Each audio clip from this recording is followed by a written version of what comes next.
Well, hello, welcome to our webinar. I'm Lisa Anderson, president of APIX, now known as ASCM as well, which is the Association for Supply Chain Management of the Inland Southern California region. I'm also president of LMA Consulting Group, sponsor of this webinar. And we're thrilled to be here today to talk with Adrian Francoz about the business of cybercrime, why hackers are targeting your company.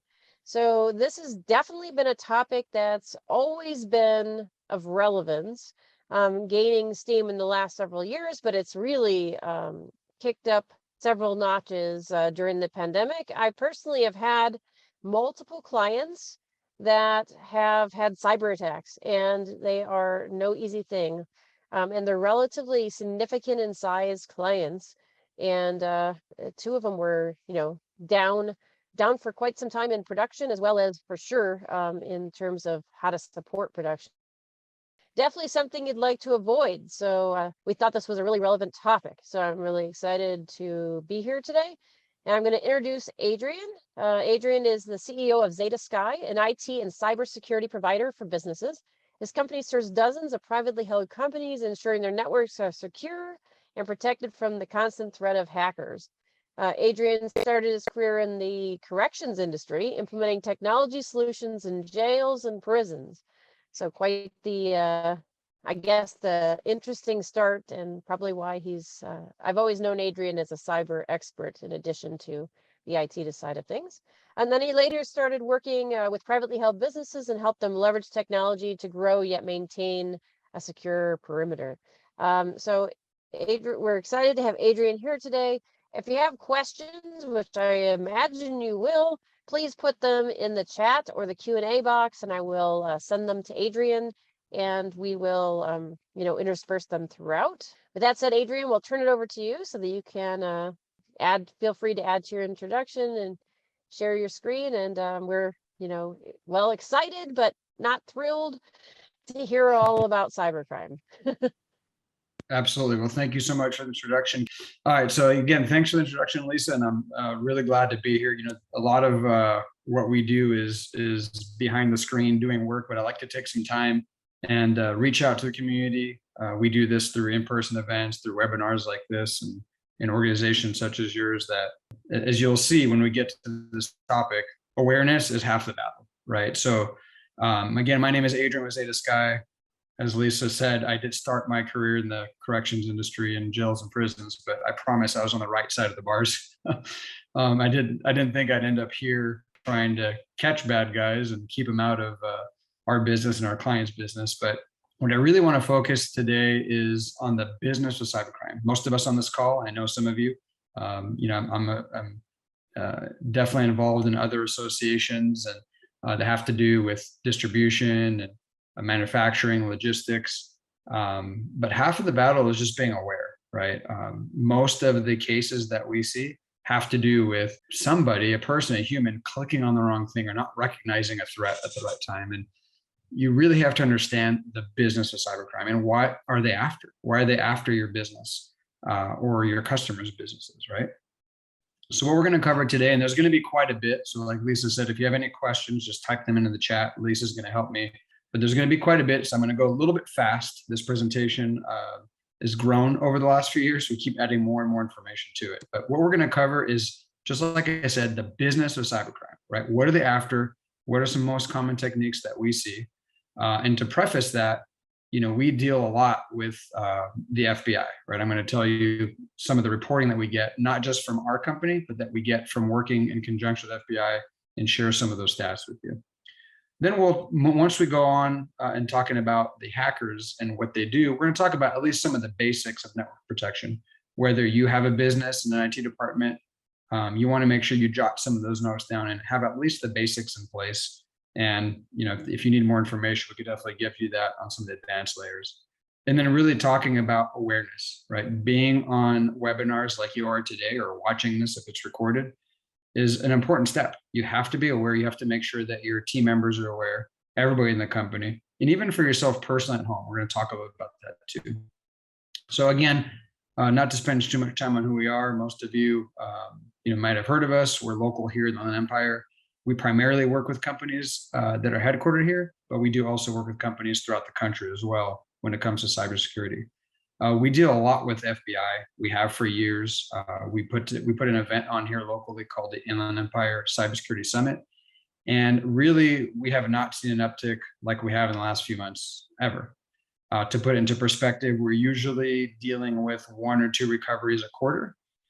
In February, the FBI and the federal government came and gave our industry an alert. And then later on, I think you probably saw in April, they did it to all small, medium businesses.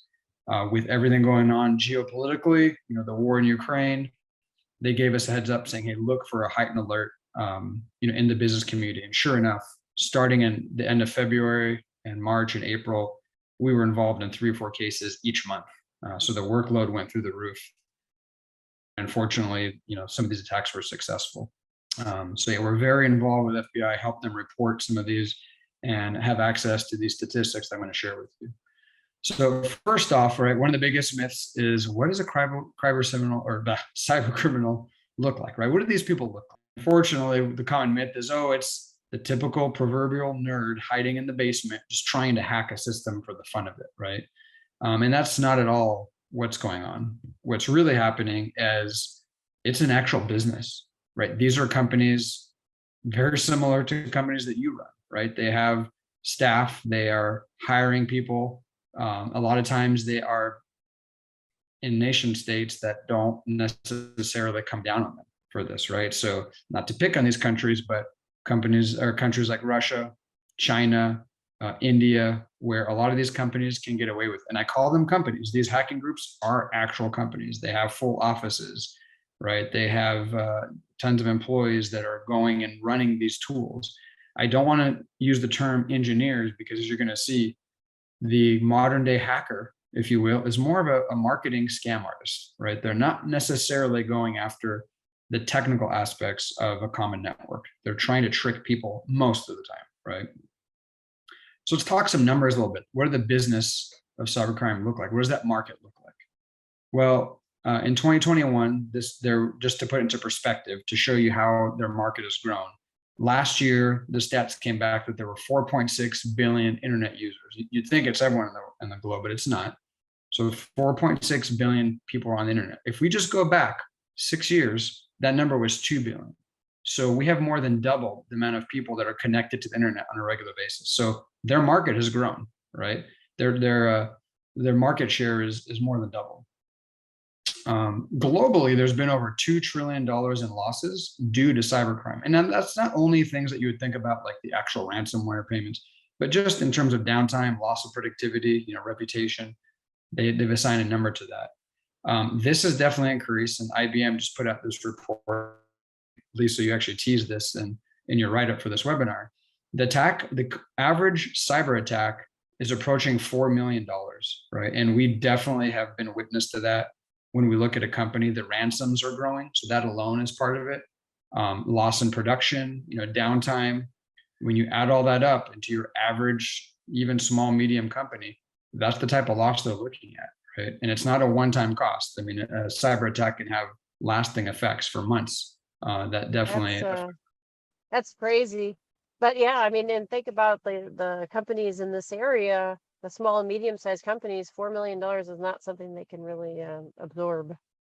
No. I'm actually going to talk to, I'm not going to give any names. I'm going to use some really recent cases that we've been involved with and show you some of the specifics and the numbers on that. So again, we're going to talk about some of the myths, right? We always hear the big stories, but we don't hear about the personal attacks. We don't hear about the small, medium-sized companies here locally that have gone through these scenarios and lost productivity, lost money, unfortunately.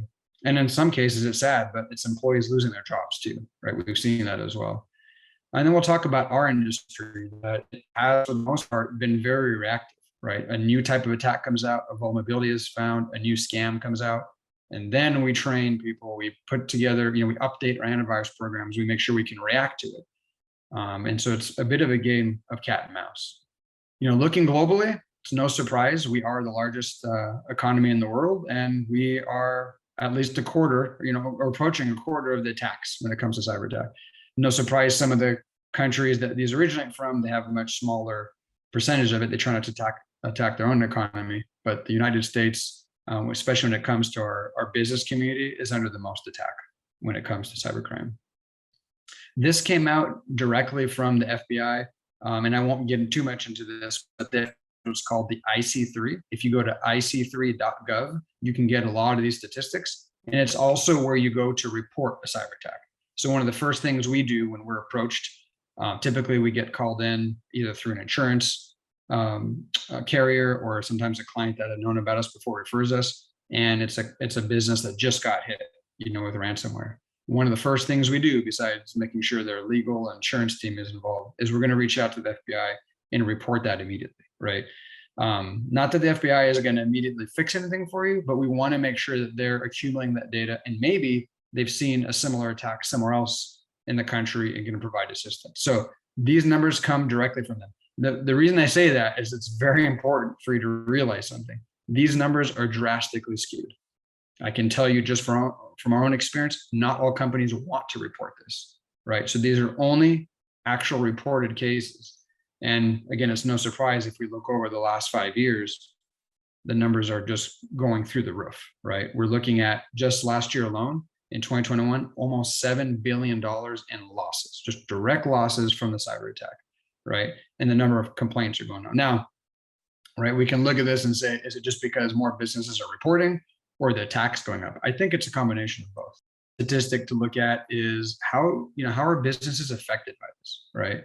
And I've also unfortunately seen this, especially some small businesses, right? If you're, a sub $10 million company, you got, half a dozen to 4 dozen employees, and you get hit with a huge number. We've seen that, some of these companies go out of business, right? Maybe not immediately, but they can never quite fully recover.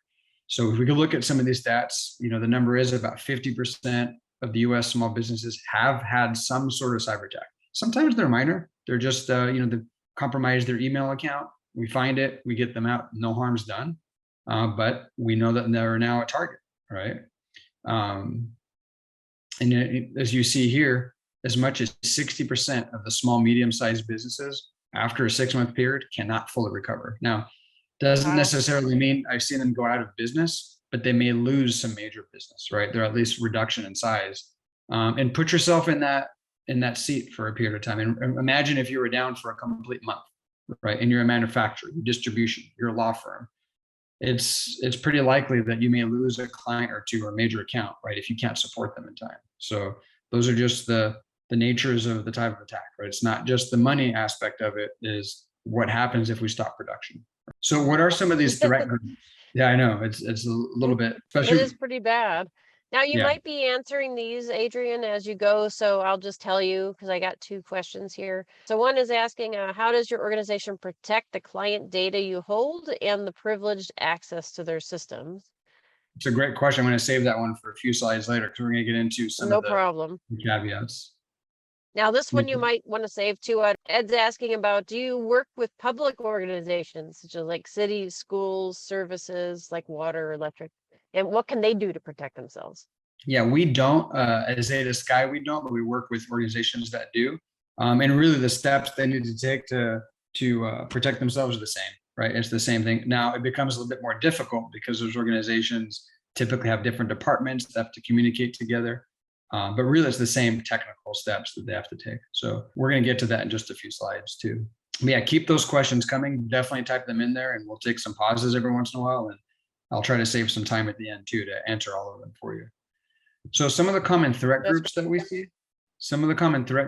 see, of course, you have the actual developers of ransomware. And it's kind of an interesting topic because the very highly technical hackers are actually creating the software. We call them the developers.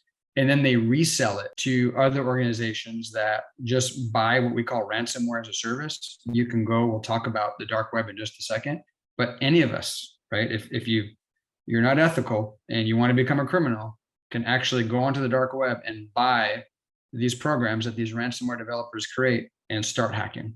There still are insider threats. If you've Googled or heard of something called SIM swapping, it's actually a pretty scary attack where an attacker can take control of your cell phone because they get your SIM card.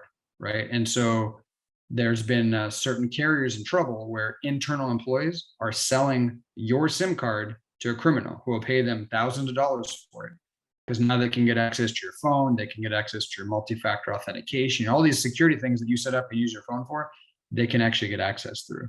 So that would be considered an insider threat. Definitely still organized crime, right? As you can imagine, the mafias that have been out there since for decades have moved into this space because it's highly profitable.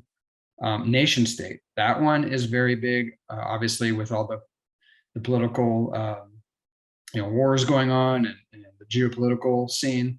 This is what the FBI has warned us about. It's very hard to prove, but we think that some of the latest attacks we've seen on our client base have been actually nation state sponsored, right? They're actually funding these organizations and these hackers to throw these out. And then there's the IoT hackers. These are things that are going to be more on the personal side, but also in business. Anything that's connected to the internet is IoT, Internet of Things. So think about your Nest thermostat, alarm systems. We know even refrigerators now are connected to the internet, video systems. There are vulnerabilities there that these attackers look to just to get into a network.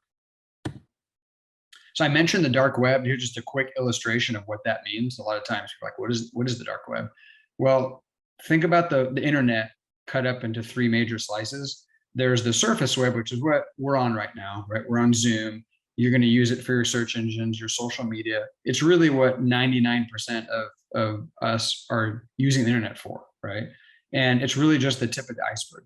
Then you have the deep web, and this is where a lot of government agencies, educational, college campuses, banking, they transmit a lot of information back and forth through the deep web. These aren't public sites that you and I can go to, but they're still interconnected through the internet and their servers, right?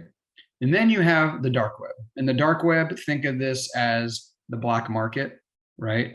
There's some pretty disturbing things happening there, but from weapons trading to human trafficking and obviously cyber hacking. So whenever you hear about these big companies, right, like Experian or LinkedIn that get hacked, people wonder, why do they hack them? Why do they want that information?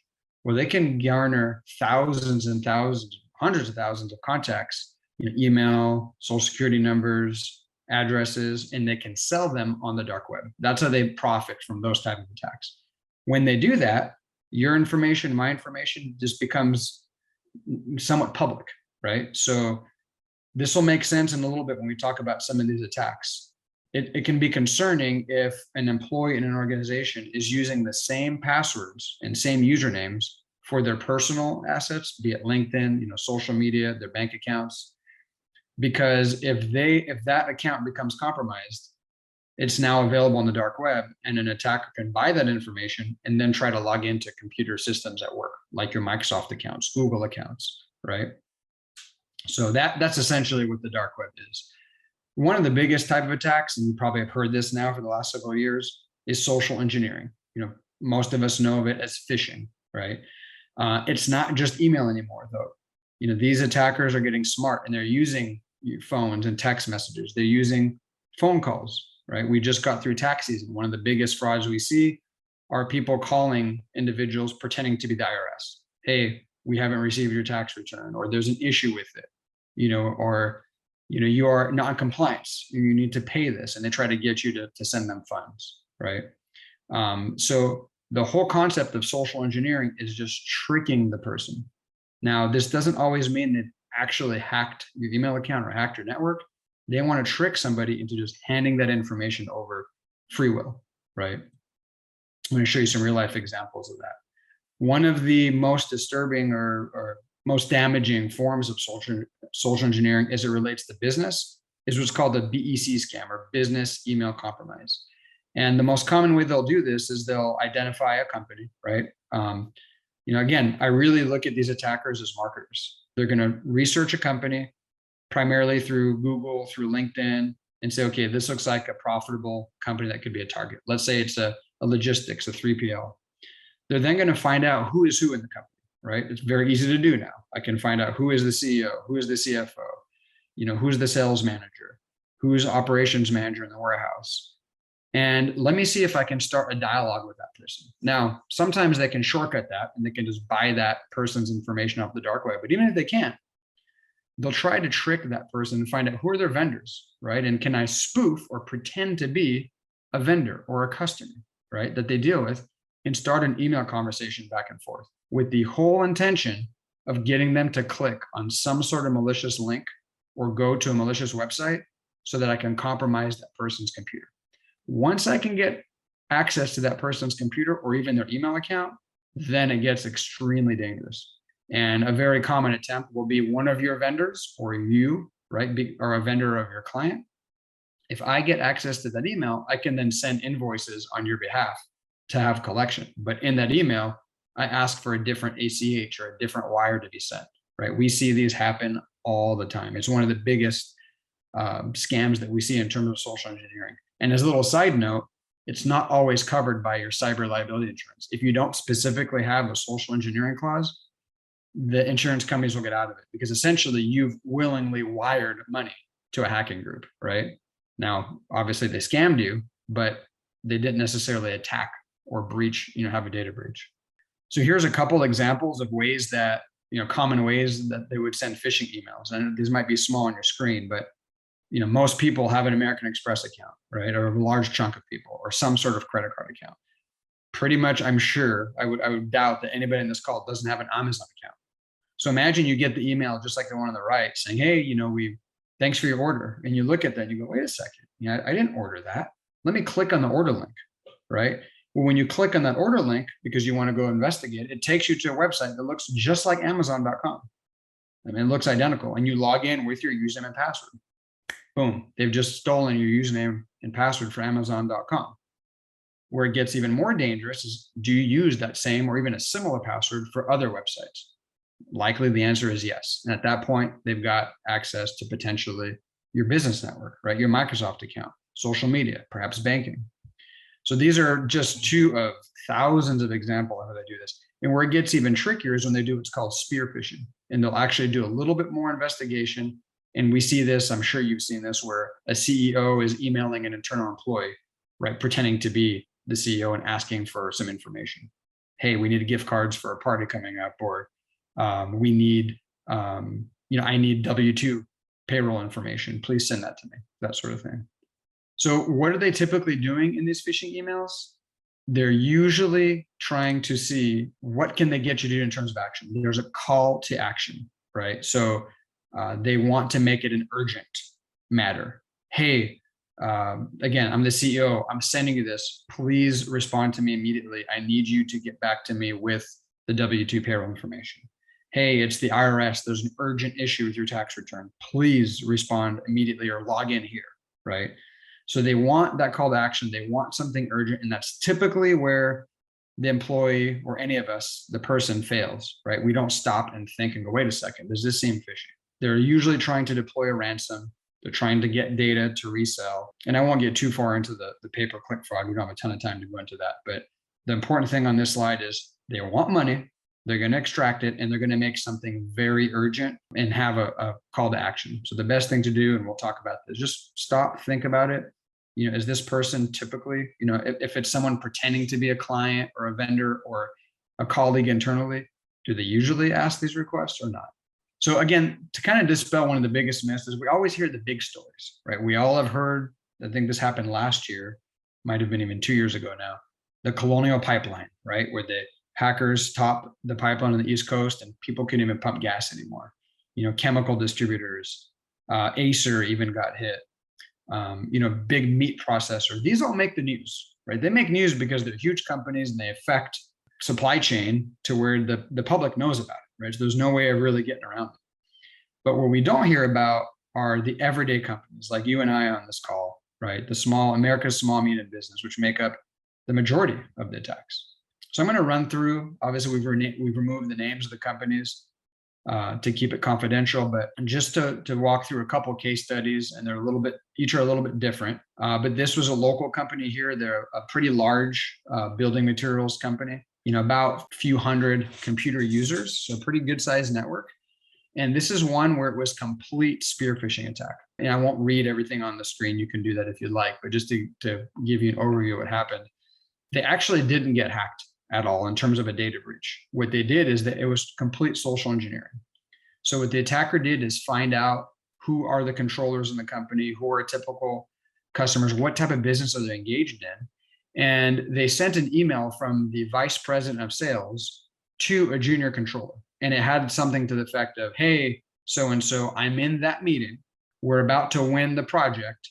I need you to place this order for this equipment immediately. Don't call me, don't text me. This order better be placed before I'm done with this meeting. I'll call you afterwards, right? And so the junior controller, I mean, it was coming from, looked like it was coming from the actual person, and they can spoof emails to where it is that person's email address, right? What the junior controller didn't realize is when she replied, that's when she should have paid attention. When she replied in the two, it wasn't sending it to the VP. It was actually someone that masked the email as a hacker. And so this communication went back and forth and said, sure, what can I do? The hacker attached an invoice. The invoice looked convincing. It was the type of equipment that they would actually purchase. And then in there it said, please wire these funds. Now this went over for a couple of weeks until end of month came about, and the accounting department said, what is this amount for, right? And it was actually multiple wires, because once the attacker does it once, they don't stop. And so they were about $150,000 out. It was too late to recover. Typically, if you don't stop a wire, fraudulent wire, even with the FBI involved, after 48 hours, it's pretty much gone. So since then, obviously, they've tightened up their policies. Even outside of just IT, you have to make sure you have policies. If ever a vendor is looking for a different wire, that should not just be automatically performed, right? You want to make sure you call that vendor, you talk to your normal contacts, make sure that they actually did change a bank account. They do have a new payment portal. So that one is very common. We see this happen a lot. Banks have done a good job in helping customers when they see a request for a wire that's abnormal. They try to call and check, but it's not foolproof. The second case study, this one is a small company. In fact, if any of you attended our Inland Empire Cybersecurity Summit, the owner of the company came up on stage and actually told this case study himself in first person. And it was pretty emotional, because this is a company with only 5 employees at the time, only a couple years old, so really kind of in that startup phase, but was doing really well, right? And they essentially get good-sized projects where on the side of the roads and freeways, where they're doing construction, to make sure that they put all that material up and engineering so that they don't erode, these slopes. And so this one's a little bit of a different version, where the emails actually did get compromised, right? So this shows you what can happen if someone, or when I say someone, a threat actor, right, a criminal, gets access to your email account, right? In this case, the criminals got access to their email, and what's the first thing they do? Nothing. They do recon. They read. They understand, what is your business, who communicates with who are your vendors, who are your clients, and after a few weeks, they get to learn, what do your invoices look like? So when the time is right, they sent this particular business owner an email that looked legitimately from a vendor with an actual legitimate invoice they were expecting, right? So what they do is they set up rules in your Outlook to where they will intercept an email that actually came in from your vendor, but you won't see it. They change that email and then send it to you. So what they did in this case is, this customer was expecting an invoice. They intercepted it. They changed the payment instructions on that actual invoice for a big project they had, and then forwarded it to him. He thought nothing of it. It looked completely legitimate, except for the fact that he had to pay to a different account this time. So he paid it. It was nearly $500,000. It wasn't until about a week later where he was questioning his vendor, hey, where's my materials, right? I need the materials that I ordered last week for this project. And that's when the vendor broke the news and said, we haven't received payment from you. They did a little investigation, and sure enough, they found that they had been defrauded. Again, unfortunately, there was no recovery for that. He had to take out a loan, to make up that cost. And it was, as you can imagine, pretty tough. Last but not least, this one is a bit different. This is, I used to say was the Only a few % of the time of the attacks, we see an actual network vulnerability, but this is starting to grow. The attackers are actually becoming a little bit more, or using a little bit more advanced techniques. And in this case, it was a law firm in Los Angeles that had an older firewall. The firewall was not up to par. The subscription wasn't, the firmwares weren't up to date, you could say.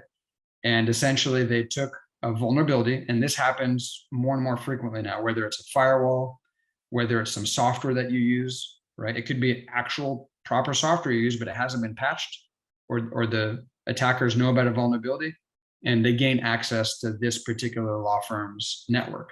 Now, unfortunately, when they gain access, because of some improvements that the law firm should have, needed to make in their security posture, they were able to go from one computer to every computer in the network.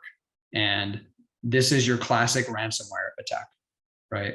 What typically happens is an attacker will get into a network and they can see what's going on and they learn, right? They spend weeks, typically a month to 6 weeks. They learn about the network. They want to get into every server they can. Ideally, they want to get into the backups, and then they will deploy ransomware, because that's where it can be most effective for them, right? That's where they can basically ask for the higher demand. They know everything about your company. They know everything about your numbers, your accounting. And then they lock all of that information into what we call encryption. And they demand a sum of money. In this case, they demanded 2.75 million. There was some negotiation back and forth with insurance companies. If you don't have cyber liability insurance, this is a good case study of why it's valuable. They were able to bring in resources, including us, forensics companies, negotiation companies, to bring that ransomware down. But something else to note on this case study is, even though the law firm had their backups, they were able to recover. The criminals exploited them. They were able to exfiltrate all the data first before they encrypted it. And they gave them some samples back as proof and said, hey, if you don't pay us the ransom, we're going to make all this information public. And being a law firm with sensitive information, they obviously could not afford that. So those are 3 case studies about, the common attacks that we see. Any questions so far, Lisa, or anything else you want to field that might be coming into the chat? No, I think that, that's what I can add to what you said so far is that, as I said, I've had a couple of examples with clients as well in the last 2 years. So those are, I think we've wrapped up.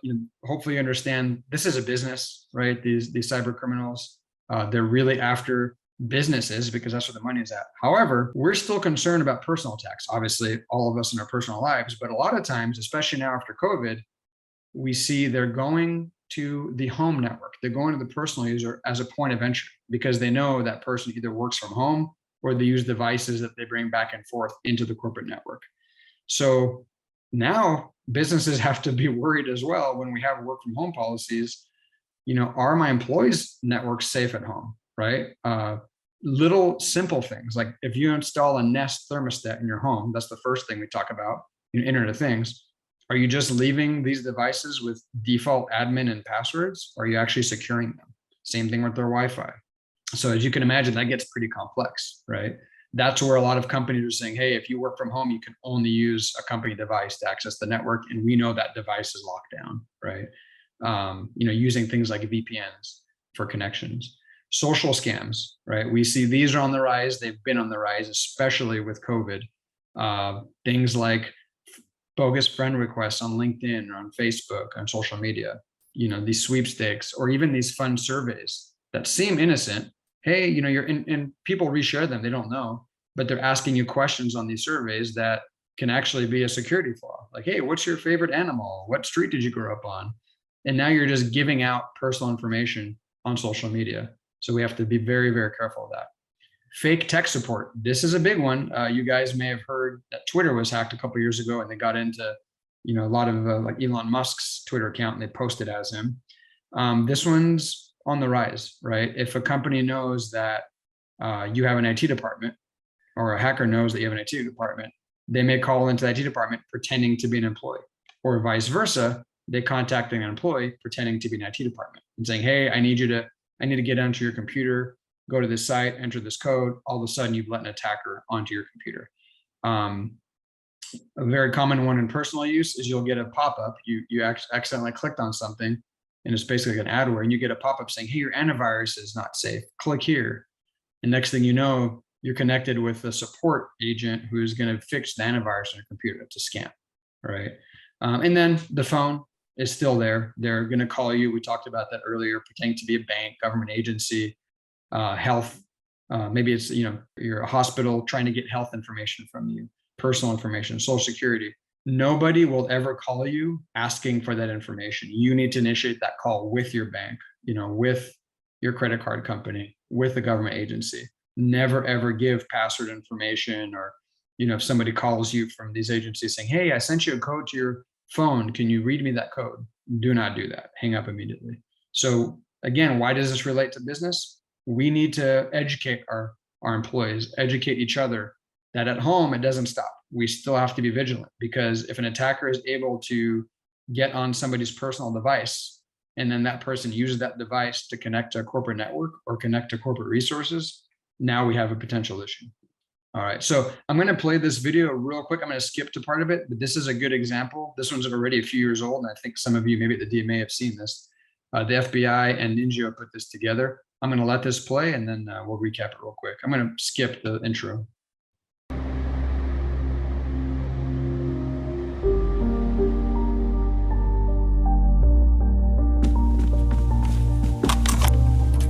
Stacy? Stacy, you here?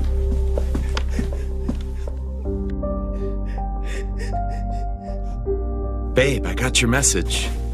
I'm not sure I completely understand what it means. It means what it said, Frank. It's gone. All of it. Everything we worked so hard for. $650,000 doesn't just disappear. There must be some kind of mistake. There's no mistake. It was hackers. They took everything. Who are you calling? Our real estate agent. Don't bother. He stopped returning my calls. And the escrow companies told me the same thing 15 times. Wait for law enforcement. Michelle Sanders, Cybercrime's task force. The escrow company brought me up to speed, but I need to get as much information from you as possible. Absolutely. Anything we can do. For starters, can you tell me if you got an email requesting you to change the wiring instructions from your lender to the escrow company? Yes, I got one like that a couple days ago from our real estate agent. May I see it? This is it, the smoking gun. Are you sure? I mean, look at all this information it contains. Information only we would know. And it was sent from John Waters, our agent. This is his email address right here. I know it looks like it was sent by your agent, but really, it was sent by hackers. They hijacked your agent's account. They can do that? Actually send an email from his account? It's a 4-step process. I can walk you through it. In step 1, the hackers use something called an email extractor, software you can buy off the internet, that enables them to collect email addresses for thousands of people working in a particular industry. In this case, the real estate industry.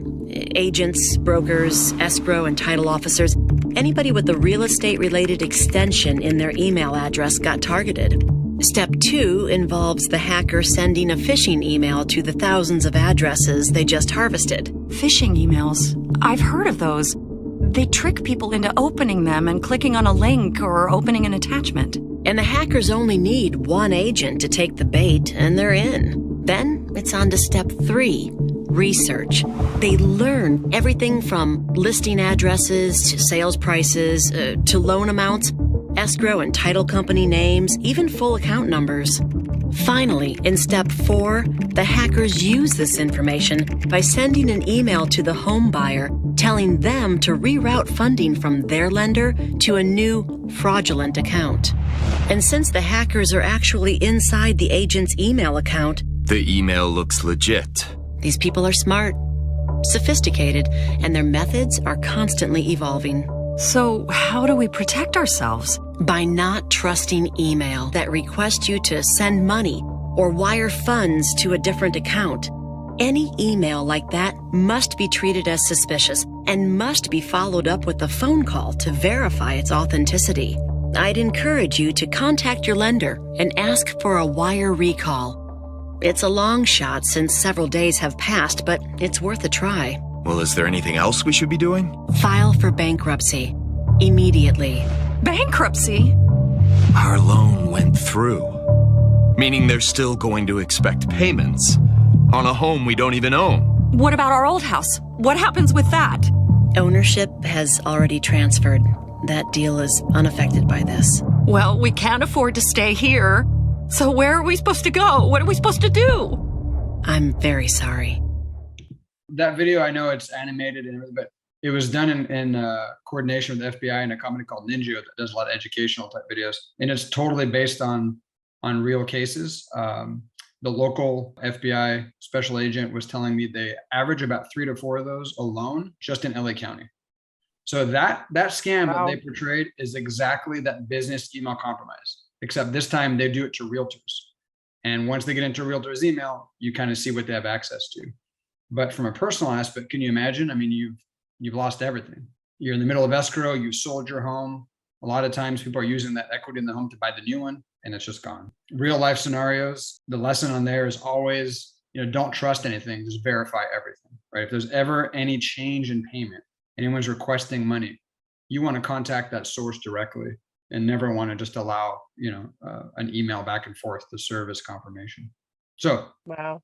I know that Well, we're and gonna here's another question. It's broader, so whenever you want to answer it, but it says, it seems challenging to plug all the potential entry points for cyber criminals. How do we coach our employees to be more cautious?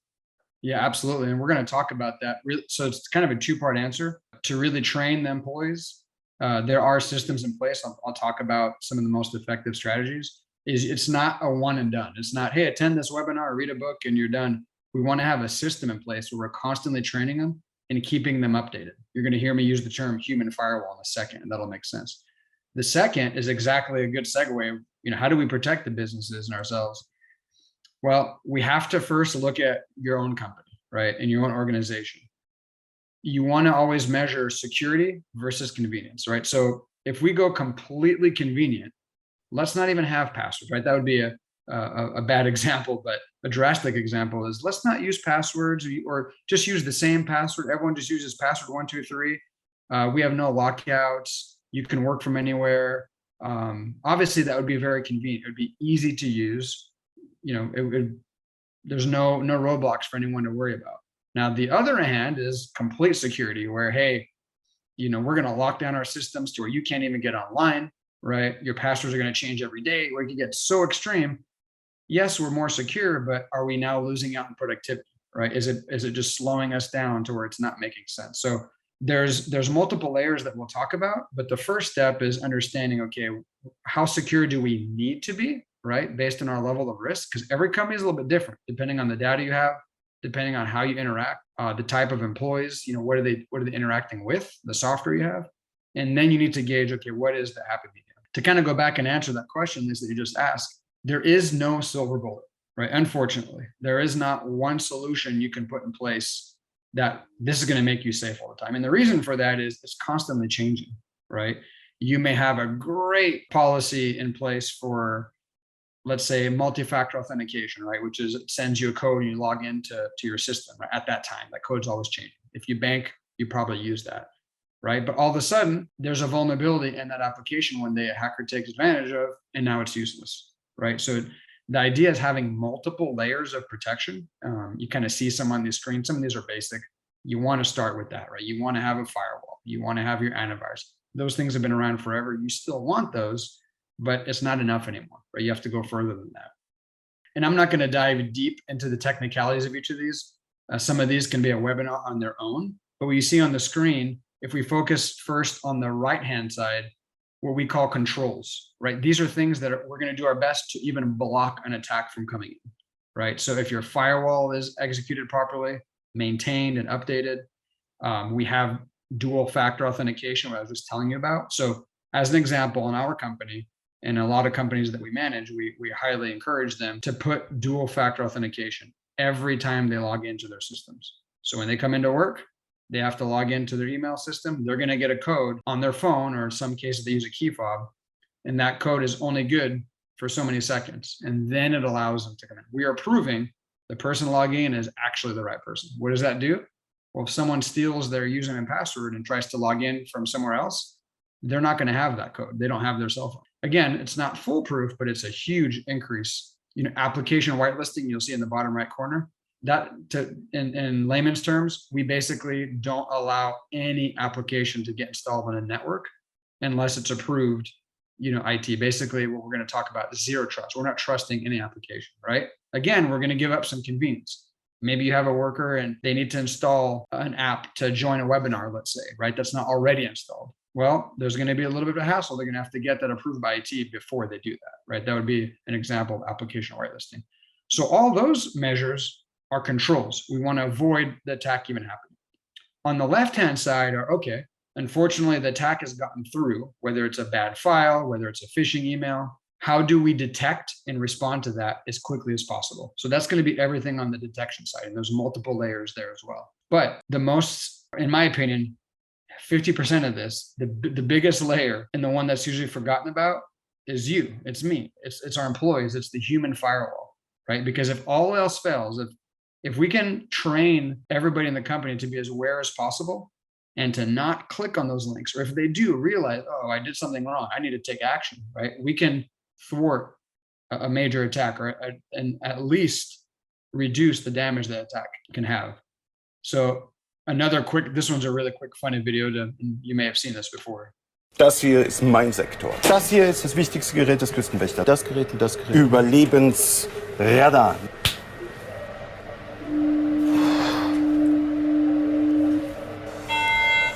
Mayday, Mayday. Hello, can you hear us? Can you hear us? Can you... Over. We are sinking. We are sinking. Hello? This is the German Coast Guard. We are sinking. We're sinking. What are you thinking about? So that's obviously a funny video, but the reality is, especially a company that's got a bunch of employees and you're bringing on new people, we just sit them in front of a computer and they should know what a phishing email looks like. They should know about the latest scams. They should know not to go on public Wi-Fi if they're a salesperson. They should know about those things. But the reality is they don't always, right? So how do we make sure that they're aware of them, right? If they don't know what to look for, how are they going to know that there's a scam going on? The old way, and I say this just a few years ago, we would do a PowerPoint and we would do a webinar like this for customers, once a year. Or we go into their conference room and we would train groups of people all day long and show them these things that we're talking about. But the reality is they forget, or maybe it can be a boring subject at sometimes. And so that's not necessarily the way to go. And you could just send them an email once in a while or give them a book and say, hey, read this. But, we want to treat all of us, the computer users, as a firewall, right? So how do we keep that firewall updated, right? How do we make sure it's always has the latest threats being alert? So the system we like to use is all online. It's interactive. It's self-paced, but we train, we test, and we track, right? So the system we use is every year, everybody has to go, even in our company, has to go through a mandatory training. And it's a video that they click through, and they can't just sit there and watch. They actually have to click through it. And then they have a test to take. They have to pass that test. If they don't, they're not going to have access to the computer systems until they pass it, right? That's how strict we have to get. And then on top of that, that's just once a year. But every week, we're sending what we call micro trainings, right? So depending on the current events going on, if it's tax season, we're going to send a micro training on the latest IRS scams. During COVID, we sent micro trainings on what to look for. Hey, be careful of these emails that are telling you to go get your vaccine, click here, right? Enroll now. Those scams are actually going on. So we were sending out every single week these micro trainings, and they're only about a 1.5-minute video. They answer a couple questions, right? And what we do is we create what we call an ESS score, employee security score, very similar to what you would look at as a credit score. And so instead of relying on just, oh, I think this person's secure, I think that person knows what they're talking about, oh, they know about computers, we can actually create a score that takes several different factors, not just the testing, but also the dark web information, right? We take their email and we cross-reference that in the dark web to say, do they have any hits in the dark web? And we have a risk score. Who are our risky employees on a computer and who are not as risky? So we know as an IT department, who do we focus on, right? And we also do what we call situational testing or simulated phishing. We'll actually send phishing emails on our behalf. They're just fake, to see who actually clicks on them and who will click on the links. And then guess what? That decreases that score. So we have a very easy way to see, and then we gamify it a little bit too to make it fun. But we always want this to be top of mind. And we see a huge difference on companies that do this well. And it takes effort. It's not just here's a solution. It's company-wide. It has to be engaged from the top down. Of course, we can report on these as well. So, I've already talked about some of this, but we want to track those results, give them training, and then send those fake phishing emails on a constant basis, continuous. And every year, they take the new training. So where do you start, right? If you have customers or if your own company, hopefully this didn't scare you to death, but I know sometimes it does. A lot of times I get calls after saying, oh my gosh, I don't even want to go home and turn on my Netflix account because I'm freaked out, right? But the reality is you can do this, you can secure your business, and it's really about being more secure than the average, right? Because if an attacker is coming in and they realize, oh my God, I keep hitting these defenses, they're going to move on, right? It's kind of like having the house that has well-groomed, you've got the barking dog, beware of dog, you've got the alarm system on, you've got good lighting, versus the house down the block that has none of that. The burglars are going to go to the path of least resistance. So step number one, if you haven't done this already, is conduct a vulnerability assessment. You can do it with a company like ours. You can do it on your own. We'd be happy to give you documentation to follow, but you want to document. What layers of security do you currently have in place? Which ones are you missing? Are those layers up to date? Who's managing your antivirus, your firewall? Are they being patched regularly, right? As we saw in that law firm's example, you may have those solutions in place, but if not actively managed and patched, vulnerabilities are open, and then you're kind of a sitting duck, right, to these attackers. Consider getting a third party. We do it. There's plenty of companies that do it, and we'll do what's called a penetration test or scan your network to actually see, can we get in? I'm going to talk to you a little bit more about that in the next slide, but can we get into your network? And what access would we have if we were an attacker? And ideally, you want to identify those potential gaps and solutions.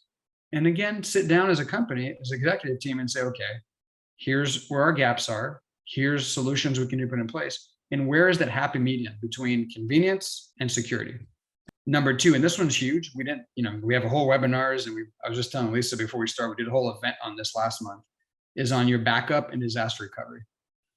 Document what kind of backup do you have? How quickly can you recover? Do a test recovery, right? Because if there is a ransomware attack, that is your safety net. You want to make sure that you have that in place. A lot of times we deal with companies, they thought they had backup in place. They never tested it. They never had a third party come and take a look. Is it actually secured? And then they go to recover, they realize their backups have been compromised. So you want to make sure to take some time on a regular basis. If you're the owner, you need to go to your IT department and say, hey, I want to sit down with you guys at least once a year and show me how you guys are recovering, document it, and how long does it take? And then third is stay alert and stay vigilant. You have to have that human firewall. Every single company nowadays, if you work for a large organization, especially like the bank, you've been doing cybersecurity training. But if you're a smaller privately held company, there's a good chance you're not doing that. And so you want to take action. You want to put some training in place. Ideally, like the system we have, it's all online. A lot of people call it like an LMS, a learning management solution. But start with something. And if you need help, definitely reach out to us. I talked a little bit about vulnerability scanning, so I'll make this real quick.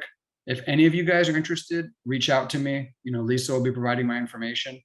Our company does these as a complete third party. We don't need any information about your network. Essentially, all we do is send you an email. We're going to have you click on the link and run an executable. That's all we want. We want to emulate exactly what a hacker would have access to. From there, it takes us about 2-3 days, and we're going to report everything we find. What gaps do we find? And give that to you along with a remediation plan of, hey, for example, we found all of these passwords on this computer. And not only do we find them, we see them and we can see that they're redundant. Here's the remediation plan. Get a password manager, like a LastPass. You can sign up for those and make sure everyone's rotating passwords, right? Hey, we found admin access on this computer. That's a big no-no, right? Here's what you should do to remediate. So those are just a couple of examples of what we can do. There's typically a cost associated with that, but for your group, Lisa, we can work out, we'll do this complimentary for anybody that's live on this webinar right now, obviously if it's recorded, that doesn't apply, but anybody that's attending live, if you want to run this for your company, or even if it's a customer of yours, just reach out to Lisa and myself, and we can coordinate that with you. So Thank you. I know I try to fly through that as quick as possible. It's usually an hour on its own, but any questions out there that I can help answer? Yeah, there's a few. So what about biosecurity based on fingerprint or iPrint? Are those good to use?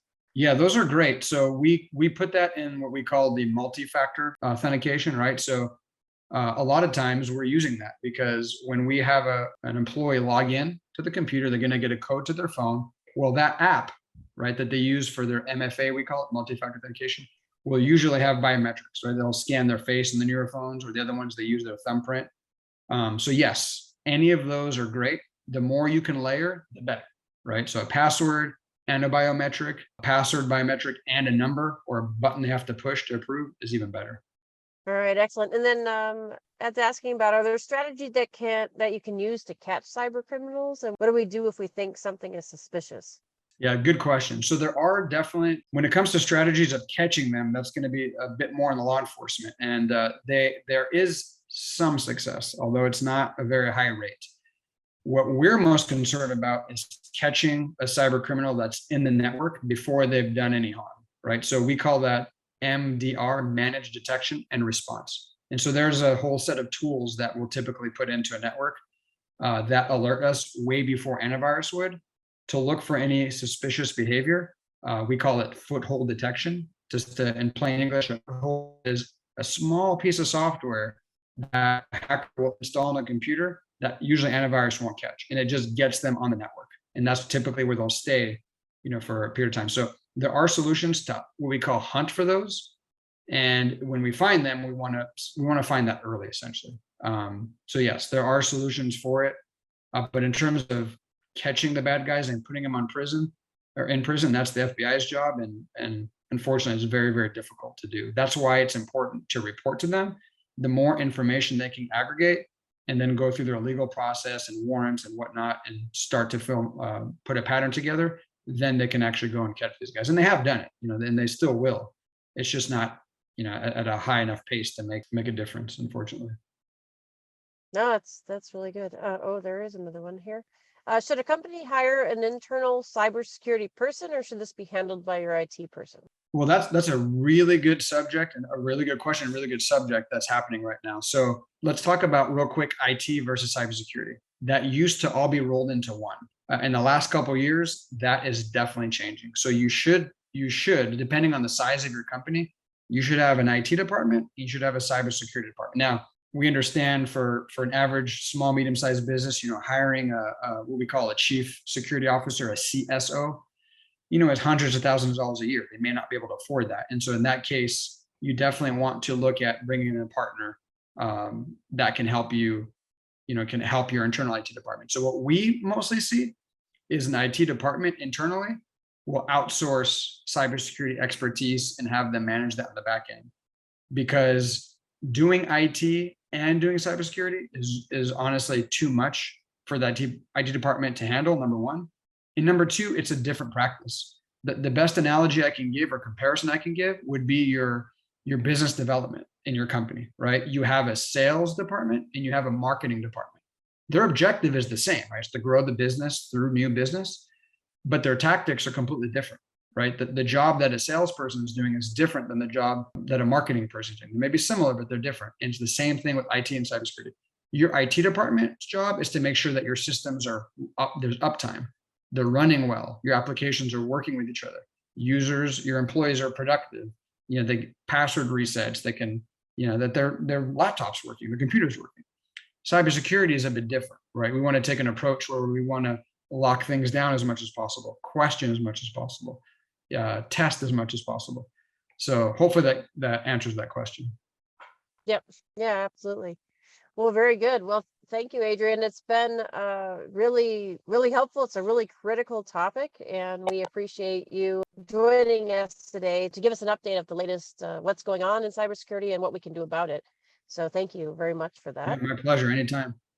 Very good. And then, for the attendees that are here, wanted to make sure that I talked about our next webinar. We're going to also have a webinar coming up on June 10th. And it's going to be about the current state of supply chain and logistics. And, we'll have updates on what's going on from the ports to transportation and air freight, etc.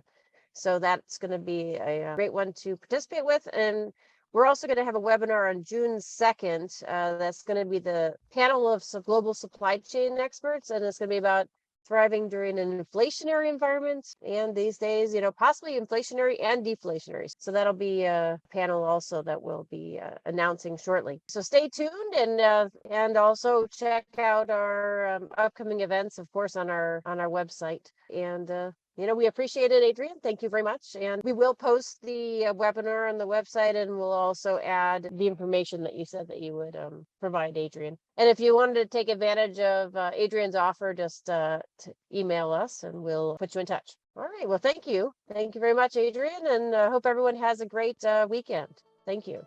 All right. Thank you very much. Have a good one.